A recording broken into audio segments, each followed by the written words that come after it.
For as long as I've listened to The Killers, going back to 2004's Hot Fuss, which seems like an impossibly long time, what have I done with my life?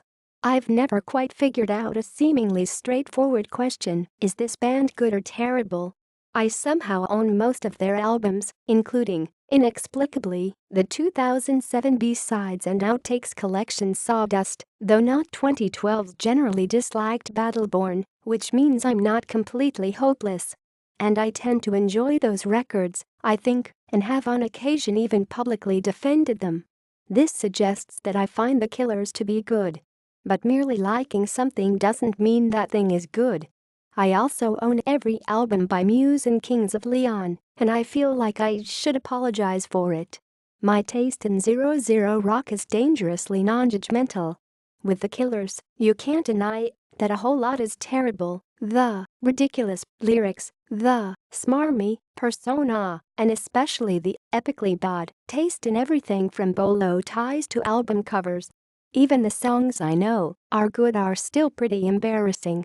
The "I've got soul, but I'm not a soldier" breakdown in all these things that I've done, the bald-faced copying of Bruce Springsteen's purplest prose and When You Were Young, the weird broken English of Human, these are transcendent tunes that I can only enjoy if I switch my brain off.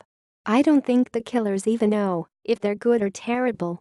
With Hot Fuss, The Killers appeared poised to be the next Duran Duran, a knowingly trashy pop-rock band that specializes in danceable jams that you blast in the car while heading out to the bars on a Saturday night.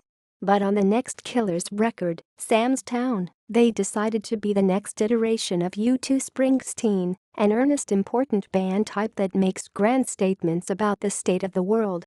And that's the ill-fitting slot that The Killers, a band with nothing to say but ample flair when it comes to packaging hot air into statement-like shapes, have occupied ever since.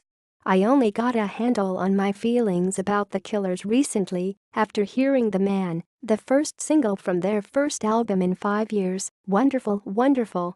In form, The Man is a throwback to the cartoonish, airheaded fun of Hot Fuss, incorporating elements of Kool and the Gang's spirit of the boogie as a silky musical bed for a series of Brandon Flowers' lusty, semi-self-aware boasts.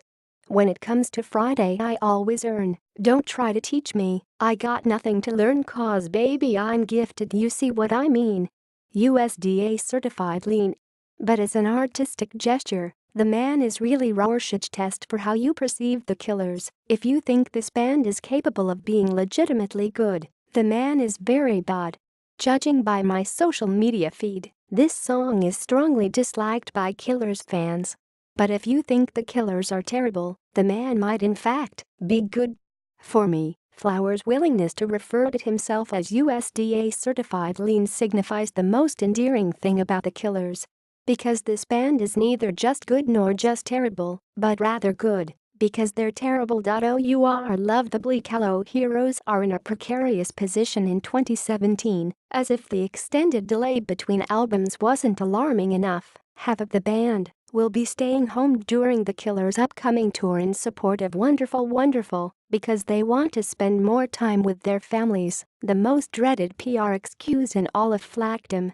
Meanwhile, The Killers' status as a multi-platinum, arena-filling legacy act has been diminished by changing cultural winds in their own inertia. With the rise and stubborn resilience of Imagine Dragons, The Killers aren't even the biggest rock band from Las Vegas any longer. They've been reduced to the bravery in their own backyard. The press tour for Wonderful Wonderful has been an opportunity for Flowers to reflect on the band's dubious legacy, another possible sign that The Killers are winding down. The older you get, the more you're conscious of time and how limited it is, he told Billboard. And the megalomaniac in you says, well, what kind of mark have I left? At the risk of stating the obvious, here's The Killers' legacy, Mr. Brightside. One monumental single that never seems to go away. Most bands would kill for one song like that. But you suspect that The Killers want more. Here's a slightly longer version of The Killers' legacy. They peaked early and have gotten progressively worse ever since. They put out a popular debut that's easily their best album. Then they put out an overblown sophomore record that was initially underrated and now seems slightly overrated, but overall is clearly the second best Killers record. Then they put out a third record that's the third best, and so on, right on down to wonderful.